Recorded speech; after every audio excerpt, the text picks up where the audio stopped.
Nous nous sommes rendus ce dimanche à Rafah avec plusieurs parlementaires. Nous avons été porter un message de paix, le cessez-le-feu permanent et immédiat, assorti de la libération des otages.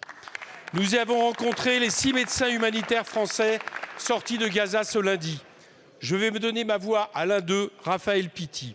Il parle de rues et de trottoirs sans 1 mètre carré de libre parce que 2 millions de personnes qui ont fui le nord de Gaza bombardé, puis le sud de Gaza bombardé à son tour, sont désormais massés sans aucun abri dans un espace prévu pour en accueillir 200 000. Il décrit leur hôpital, le seul à peu près intact, comme un chaos sanitaire. 1/3 des patients sont des victimes des bombardements et des snipers israéliens. Il le certifie, il n'a vu parmi eux que des civils. Ceux qui arrivent là sont une minorité, capable de se traîner jusqu'à là, les autres meurent dans la rue. Le reste sont des pathologies, infections, qui faute de médicaments deviennent mortelles. Raphaël Pitti a été maintes fois en Syrie et en Ukraine, a été médecin militaire. Il n'a jamais vu pareil désastre. Il dit aussi, il y a pire que tuer un homme, c'est lui enlever sa dignité. Ici, il dit il y a 27 000 morts et 2 millions d'êtres humains privés de leur dignité.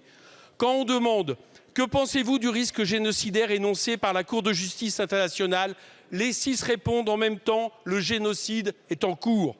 Dans un mois, l'interrogation ne sera de toute façon plus de mise car l'UNRWA, la seule institution humanitaire et administrative présente, pourrait s'arrêter faute de financement. Pour Raphaël Pitti, si l'UNRWA s'arrête, la population est condamnée. Monsieur le ministre, votre position pour un cessez-le-feu a été appréciée en Égypte et par les représentants palestiniens. Mais sur cette question vitale, la France doit faire plus.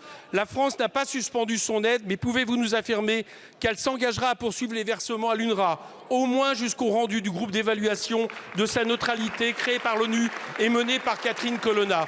Que compte-t-elle faire pour que les pays qui ont interrompu leur versement, les États-Unis mais aussi les autres pays européens, reviennent sur cette décision?